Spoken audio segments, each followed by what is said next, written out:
Welcome back. Joining us for our conversation on research institutes in Nigeria and how we can use them optimally. How can they be as productive as they can be? How can they help change the course of our country, especially when it comes to food and agriculture and medicine? We have with us the founder and CEO of Binder Knowledge Center in Yola, Adamawa State, former director at the FMS&T, and former DG CEO of NOTAP, Mr. Umar Binder, joins us in the studio. It's a pleasure, thank you. It's good to have you here with us. It's a pleasure, thank you. And joining us via Zoom, well, not via Zoom, from our Lagos studio, Mr. Wellington Oyibo, professor and consultant medical paramedical parasitologist. It's good to have you on the program, Mr. Wellington. Thank you very much. I'm happy to be here. All right, so let's kick it off. Looking at, I'm going to start with you, Mr. Binder. Yeah. Research institutes in Nigeria have been front burner for the past few days, mostly because of what happened at that budget screening process. And at the time, the focus was on Naseni. What do they do? Well, how can we justify all this money? You've been in that space for a very long time. Talk to us a little bit about research institutes in themselves. I think we have over 60 in Nigeria. What were they created to do for the country? And in your view, are they meeting up with that particular role? Well, thank you very much. Yes, I've been in that sector all my life, to be quite honest. And research institutions in Nigeria, 60 is very, very meager. There are over 300 of them. Over 300? In this country. All you need is to read the Steve Oronsanya report, and you will see the myriad of research institutes. Well, the question at the time was the difference between institutes and centers. So you can have a research center that's not really doing the job of a research institute. In Nigeria, the names are interchangeable. Oh, there are commissions, there are councils, there are centers, there are research institutes. They're all mandated to do a bit of research or core research. Now, coming to the question is that research institutes globally are established not necessarily as universities or colleges of education or polytechnics. They're specifically mandated to study, to investigate, and come up with very, very superior knowledge on how you can solve your problems. If it is a water problem, there are research institutes to do with water. They know the sources, they know the quality, they know how to process it, and that knowledge is now used further to now provide better life for people. If it is agriculture, like you say, some research institutes are only to do with seeds, others have only to do with chickens, others are only to do with sheep and cows, others are to do with perennial crops, and so on and so forth. And again, it's for them to generate that data on how do you generate the seeds? What is the quality of the seeds? For example, in palm oil, how do we come up with seeds that germinate quickly? How do we come up with seeds that can produce a lot of oil, of either the red oil or the kernel oil? How do you come up with seeds that can grow quickly, very short, and start giving you? So this knowledge is now translated into what we call as technology. And that technology is used in industry, and then you find that people are living well. Now, when these things are working, nobody needs to clap for you. Nobody needs to have a conference to say, hey, you're doing well. You will just see the lives of your people getting better. Poverty will come down. Jobs will be available. Money is being created, meaning the knowledge is translating to making your life better. But when you see poverty is growing higher, when you see misery everywhere, your rural areas are bad, your agriculture production is primitive, your jobs are not there, then you only have numbers. You only have buildings and people in them paid salaries with a bit of laboratory playing up and down, but that knowledge to change your life is not either generated or is generated and is not utilized very well. So it is not meeting up with its role? It is not. This is just a reality. I mean, although our culture, our culture is you clap for when a governor builds a road, you come up as a big ceremony, you clap. That's what he's supposed to do. Nobody should clap for you. When you have a big project, governmental, there's a huge ceremony. But this is a culture we build. But for research, for knowledge, for science, for technology and innovation, you don't need to clap for anybody. I mean, there was one, I think I remember this one. There was a bollworm resistant cotton. Yeah. I think it was during the Buhari administration that I saw that some research institute in Nigeria was able to come up with cotton plants that are resistant to bollworm, because that was what was affecting our cotton industry. In the time that you've been in that space, what would you say has stood out for you in terms of research that has changed our technology or added to the technology that we use to solve things in whatever sector, whether it's medicine or agriculture, whatever it is? Yeah, but you see... In that space, have you seen any that has stood out for you? You see, the thing is, it's a chain, it's a value chain. A research institute is not an industry. A research institute is not a manufacturing facility. It is supposed to generate the knowledge. That knowledge has to move to another sector, which is the development institutions, to develop it into technology. For example, this cotton-resistant thing. When the scientists come up with the resistance, this is either the seed or the cotton, they cannot be able to set up a big farm and granaries and start, spinning cloth and so on and so forth. That is beyond them. So that knowledge is supposed to be protected, which is what we call as intellectual property right, and then moved to industry, so the industry can now utilize it in their own industrial way to produce these things. Now, in Nigeria, it's very, very difficult to actually pinpoint a technology that has come out of a research institution, gone into industry, and is changing life. But in the agriculture sector, there are some. In the NIPRID, the chicken people who are actually studying people in Zaria, they've come up with a breed of chicken that can lay an egg every day, and that is an industry. To a certain extent, it did move.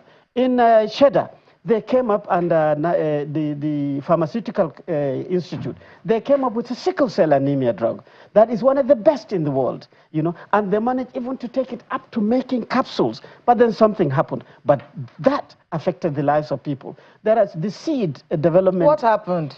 Well, what happened is that, again, we are not very good in celebrating success in our country. When we succeed, we turn around, quarrel about it because money will start coming up. And we're not very good in managing funding. We try to be very corrupt about it. We try to blacklist it. Before you know, that drug actually got into a problem and then it stopped.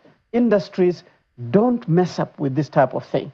You cannot mix up civil service, research institute, scientists, and so on, and then get an industrial product. Everybody has his own. Once you start mixing it, you lose the value, and then it disappears. Mr. Wellington Oyibo, you've heard what Mr. Binder has been talking about. Let's hear your views on research institutes. And I think I also want to get you to speak to us a little bit, Mr. Oyibo, on the financial bit of it, because they get funding, a lot of funding that has been questioned. And listening to what Mr. Binder has said, should they still be getting that funding? Oh, yes. So thank you very much. And I'm quite pleased to be here. I will speak from experience, and I will speak still from what we have done, being the pioneer director of research and innovation of the University of Lagos. And I'm a researcher. So basically, of course, we understand this program and this discussion is coming up because it's apt. We are worried about what the research institutions are doing. We have expectations from these research institutions in Nigeria. But I think basically life is dynamic. The research institutions, they have a mandate. They were created by law, established for certain purposes. And but what we see right now is to begin to see where knowledge is and how the knowledge is generated. And of course, the output of research is clear. Of course, generating data, but far beyond data, but that's the very first step. And then the preparedness of these centers to deliver what is translational becomes very critical because, you generate knowledge and you translate it and then you transact it. It goes within the pipeline. And of course, I agree. All of this is a pipeline. So where does the research go to? And how much of our challenges has it solved? Why are we not seeing them? So my take here really is this. Yes, we have these research institutions in Nigeria, and government is funding. I will put that funding with lots of query, because one of the things you find out right now, do these institutions have the infrastructure for them to do this work? And if not, why not? And then it comes to the model with which these research institutes are working. You look at the remuneration. What do you expect? You know, I mean, I will hypothesize clearly for you, you know, in this program. The inputs is very important. The inputs into this personnel, into these institutions, then the expectation, mandates, monitoring, they're all critical. But basically, when we go back to the mandate and the strategies, you see, and these are very important. So strategies will govern what the outputs are and how you can do that. We used to have these catalytic ecosystems. We work in ecosystems, like in the universities, you can generate knowledge through teaching, and then you do research. And then that is where most of these institutions have been most times. And then you say, oh, you hear of research outputs being put on the shelf. It's on the shelf. They're on projects. They're not utilized. They will not, because there must be a strategy of translation. And that's where the collaboration with the industry is important. And that is where all the knowledge management, the IP, and all the incubation, where you begin to see entrepreneurship developing, how it can come. So the strategies are very important. The investments in these research institutions is so critical. The need to look at the model of operation, the appointment of the CEOs, whether it's through competitive appointments, so we make sure those come in, they are there to work out the mandate and they are doing all of this. These are issues, you know. And so that investment, which is not the only thing in terms of finances, it goes to strategies. What does the country need now, whether it's in agriculture, whether it's in security, whether it is in medicine. If not, if we don't have it, you will not have the flow across the value chain and how it can now create the prosperity that we desire. So, and that's how it works. First, one of the things we did at the University of Lagos was to really institute and have the university approve the University of Lagos Research and Innovation Policy. The industry cannot come to you when your practices do not align with global best practices. You will be doing stuff on your own. You will not expect to have the right output. Of course, because it's a pipeline, the research institutions should be able to generate that partnerships, those partnerships, strategic partnerships for the output that they want. So that's, Prof, yeah. So, Prof, just so we don't lose our thinking, our thought process. Sorry to cut in, Professor Ibo. Yeah. Just so we don't lose that thinking process there. You mentioned it there, the strategy of translation. Could you help us expand on that a little bit? And what are the loopholes that we have not allowing this translation to happen? And I'm guessing that the translation would mean that it's now beneficial to the Nigerian people. So thank you. So it comes to the governance. You know, whatever you do, it comes to knowledge management. So the IP processes must have to be enshrined, and I know NOTAP had tried to do quite a lot on those, but that's from the side of NOTAP. Now, from the remit of the institutions, the governance system where knowledge could be protected, therefore the industry guys can come and say, we're working on this, we want to share this with this research institute to explore more. First of all, if they have the infrastructure, yes, they can go ahead. Now, even if they have it, that governance system will mean that whatever is brought was not taken over by somebody else. And it has to be protected, you know. So the secrecy around it, the understanding of that process is what we facilitate. Then, of course, the industry becomes, or even other people outside of the research institutions become confident that their idea will not be stolen, their idea will not be corrupted. They want to see it blossom, and they can nurture it through the various processes and pipeline into having the output. So that's very critical. And there are several of those processes which should be happening real time, convincing both in knowledge management. So they are protecting the discussion right from the go. by signing the non-disclosure. The management of those activities are critical. So I think those are the pipeline thing, making the doors open that we can come and bring very important ideas, and the ideas will not go amiss.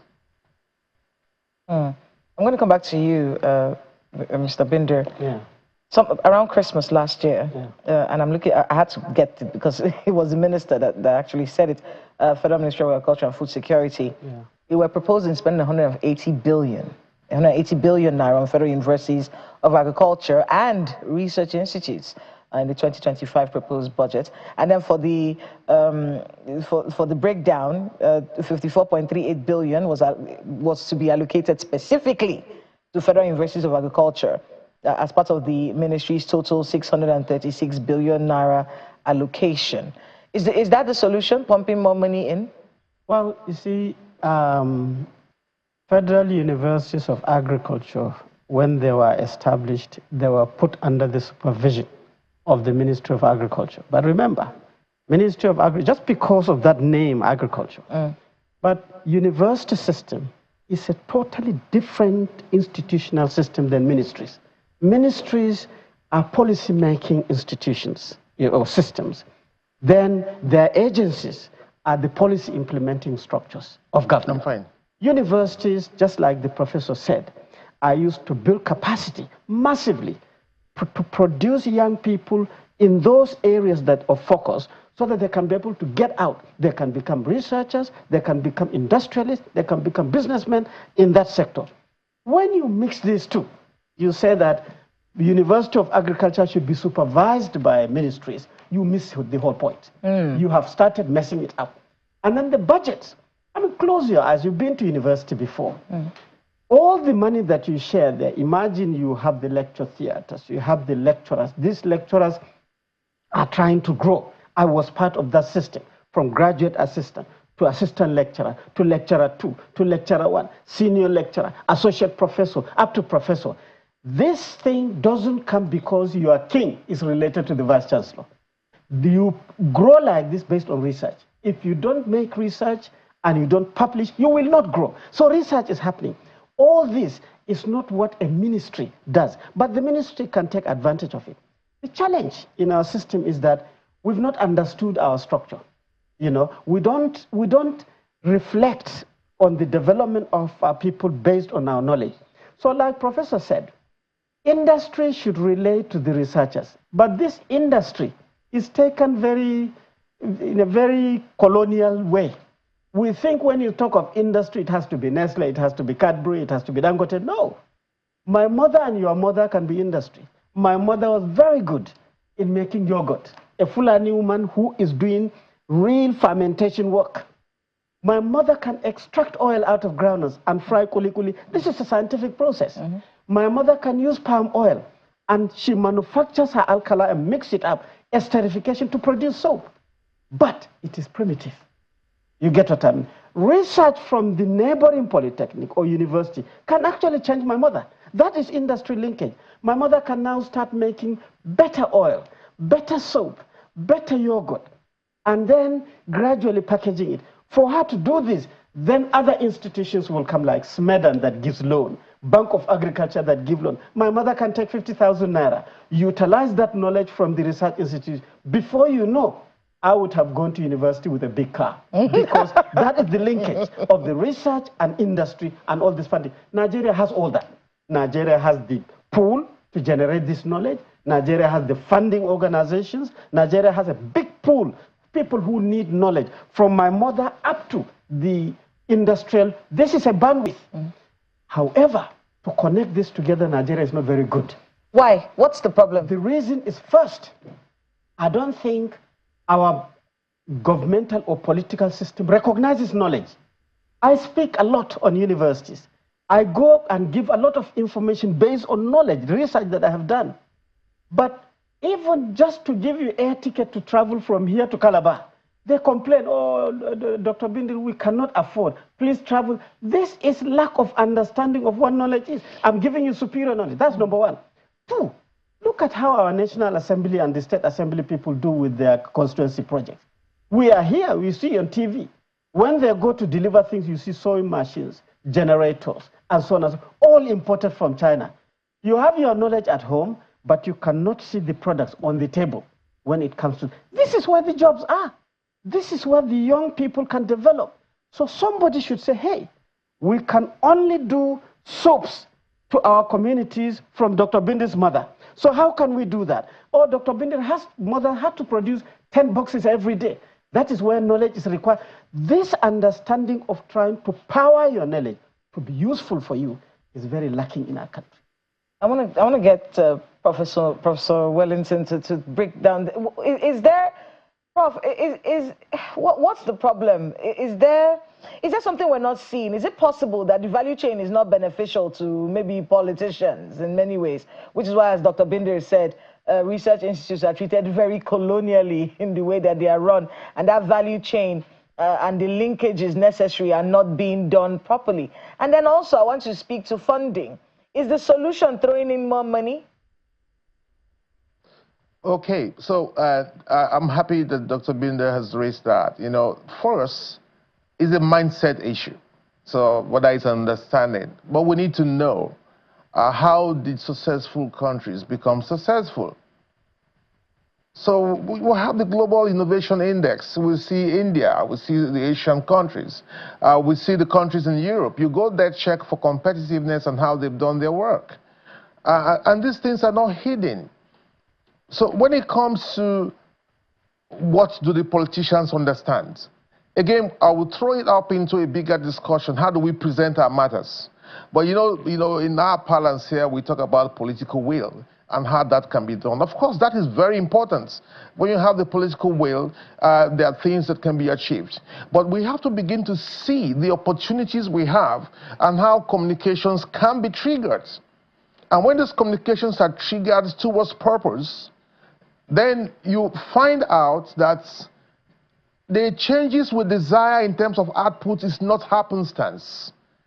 And therefore, some of these things can happen between regimes and tenures of those who were CEOs in those organizations or those who lead the university. It becomes entrenched as a process. So again, yes, the understanding may not be there, but these are the points. You say, what do you want to call around this? Why are we not making progress? Do we really know that good research support and all of this, the research institutions or even the universities being major knowledge producers and are properly integrated and directed?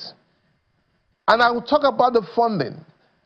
When you talk about funding, what kind of funding are we talking about? Because in the portfolios of research institutions, you have your recurrent expenditures. And so if all the funding goes into payments of salaries, and where you don't even have good salary structure to attract the kind of personnel that is needed, then you are not making any progress. What are those in the capital votes? You go to research institutions and they have electricity challenge, as we have right now, even for the universities. They can barely get electricity to do their work. Even though, of course, research in renewable energy and having the energy transitions are part of what we should be getting on board quickly. That's one of the benefits of what research can do for us in terms of energy and how we are generating to reduce the cost of production of solar energy and stuff like that. So what is that funding for? Were they giving funding, those billions of naira, on a particular mandate to express? And like I said earlier, what do you do when you have the opportunity?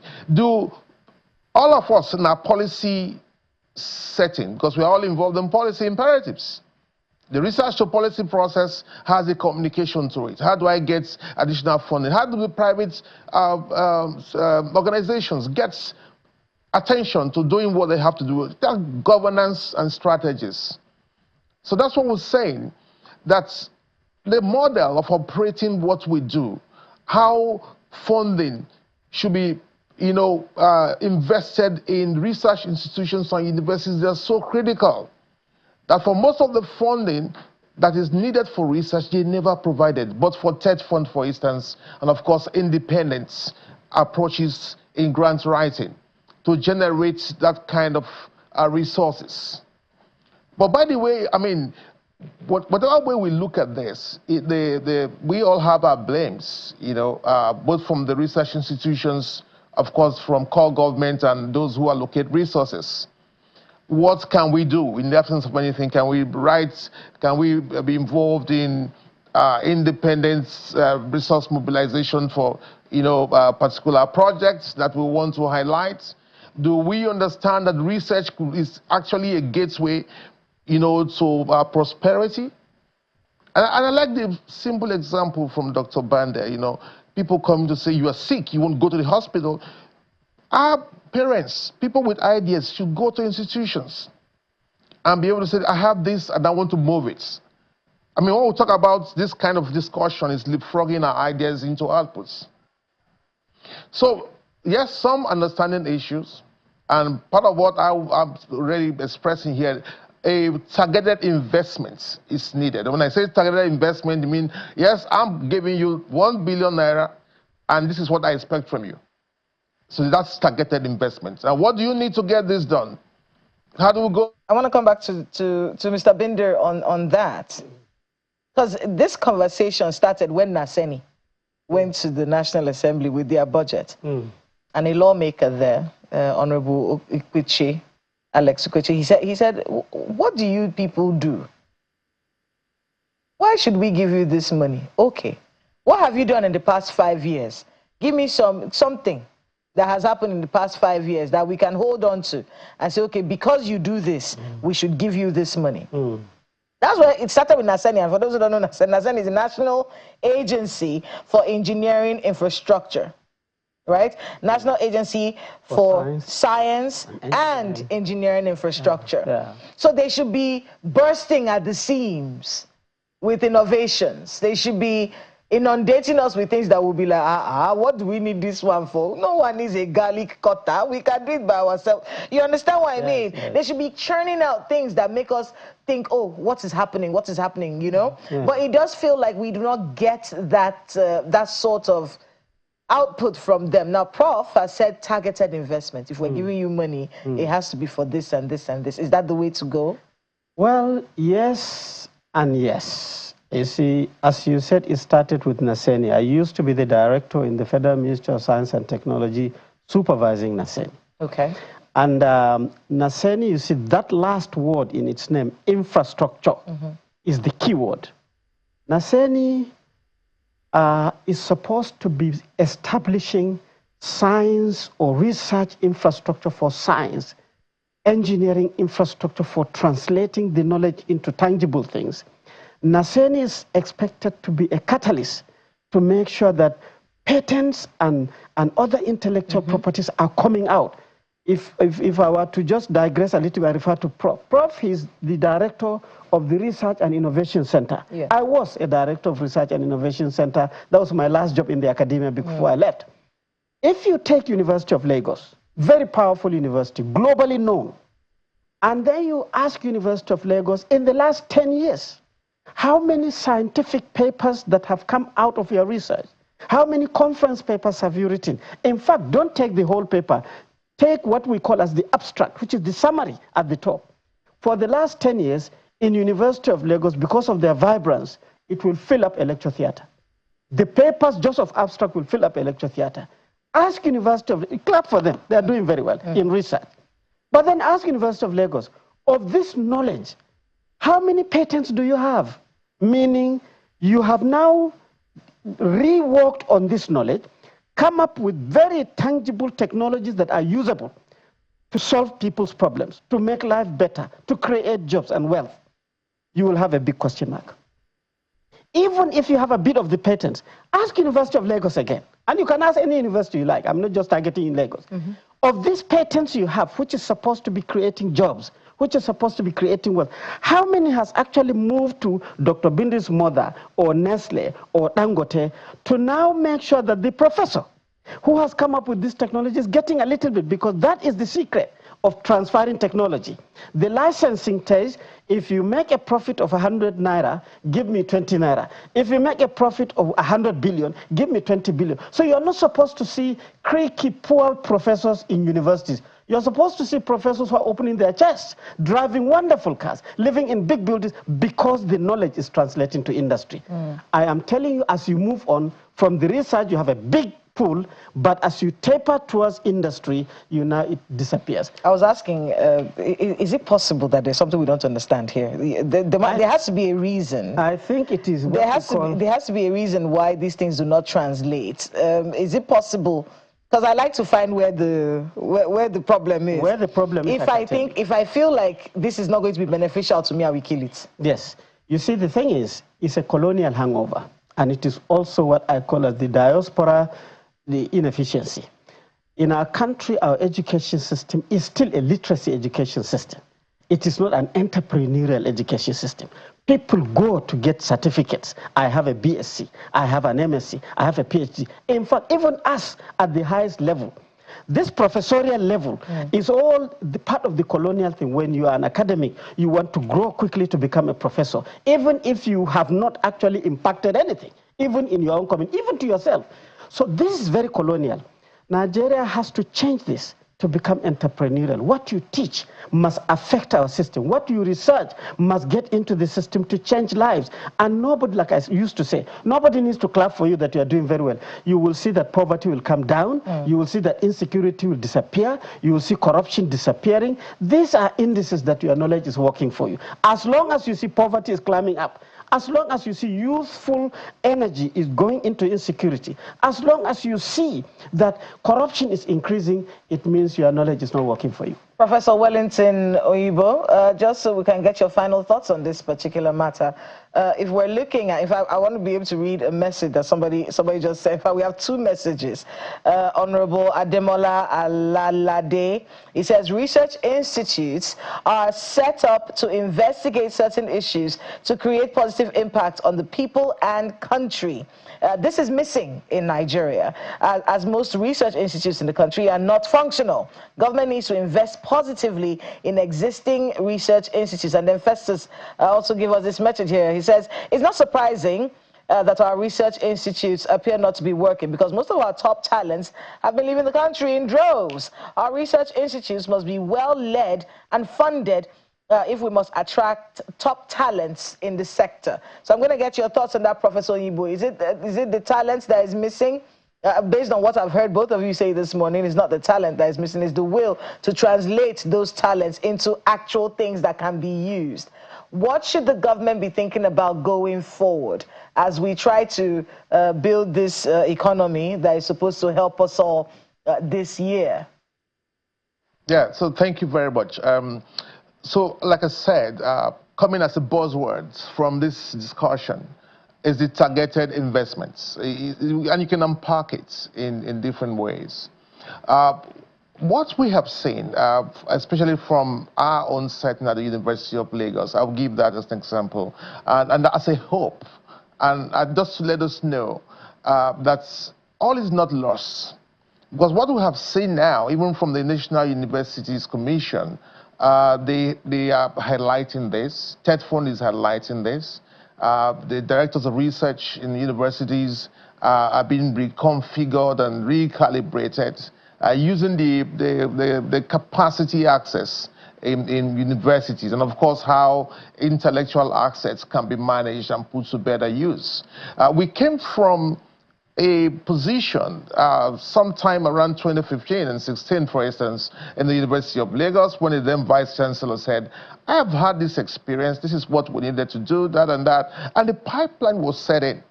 In fact, at the university, you can count the number of grants that we are coming in independently. But as we speak right now, the University of Lagos is able to attract very huge quantum of independent grants away from government. This is because of the leadership of the chief executive officers, I mean the vice chancellors, one after the other, and now even to the current vice chancellor, who has now said, I'm not going to sit down in the university, I'm going to reach out. So you see, by just even reaching out, you come to the University of Lagos campus, for instance, you have all the translational bits, and the ecosystem has been expanded.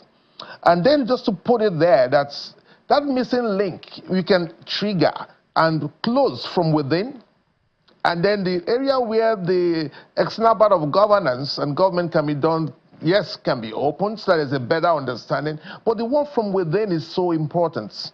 So that example, we saw a unique need, like for instance, the University of Lagos and just like some other universities, must come out with their research reports. So we had research reports that tells you, don't allow these reports to be scattered. Annual research reports. And when those research reports are not done early, maybe in 2 years, they put them together and they're available on the website. So those who want to know what is there and there, they can easily find it. And that's good progress coming from an internal decision process. That from the University of Lagos, I can tell 3 vice chancellors are on the Saturday and they're on it. The current vice chancellor, Professor Gunshola, is on top of it. The research report comes in, and then the innovation bit was tweaked. And now we are seeing within them students, and therefore the entrepreneurial platform was expanded. So we are seeing students owning businesses now. But we can do more. I just got one of my colleagues from University of Auckland doing something. He said, I just opened my company, and that's what Dr. Binder was saying. There's prosperity in all of this. He said, I had this knowledge in neurology, and I want to know why this brain injury is doing that. I have found out this and that. I tell you, the young professor now has his company in the university. So, of course, that's the hope line I'm talking about. When it gets there, it becomes sweeter, and then the country's benefits in terms of prosperity. So I've just unpacked the internal stuff that can be done, and then, of course, the bigger one that government can do. Really, of course, with this time, we know it's not too easy running these institutions based on their requirements and needs. But that very huge investment is something that must come. And when you have that, then the partnership is good. The pharma companies can come and meet you. The small industry can come, and you can turn their stuff quickly, leapfrog their growth process, and they can have more profits. So that's what I can say here in terms of, and that strategic moves are very important. There are policy documents in the University of Lagos and, of course, other institutions that attracts these people. You don't have the policy, nobody comes to you, because most likely you could have intellectual theft, and then you may not be able to properly deliver. So that strategic framework, the understanding that you cannot do alone, even if you're a university and research institutions, must come in from an internal process of a framework that can help those that are within. Of course, opportunities for exchanges, they are all part of the strategic thing as well. Those who are in those bits, they're invited to come in, and then they grow up, and things happen gradually. In that area, in that remit of colonial knowledge mentality. So you see that things happen and the ice is thawing. And all we now need to do is let's accelerate the process. What's happening in University of Lagos is happening fully in University of Maiduguri, is happening in the other places, and then we'll see the outputs. Our youth will not need to go outside because we have quite a lot to do, and we can sit here. Very important point that you made there. Like you said, the takeaway today, Prof, targeted investments, not just throwing money at these institutes and not getting them, not seeing any benefits from them. But I want to thank you very much, Professor Wellington Oyibo, for being with us on the program and for sharing your thoughts on how our research institutes can be more beneficial to the Nigerian people. Thank you. My good pleasure. Thank you. And then, of course, Mr. Umar Bindir, founder, CEO of Bindir Knowledge Center, Yola, Adamawa State, and former director at Federal Ministry of Science and Technology. Thank you very much for being with us on the program. Thank you, but the takeaway thing is that Nigeria, love your country very well, and also learn to partner to be stronger. Partnering to be stronger. Thank you very much again. Thank you.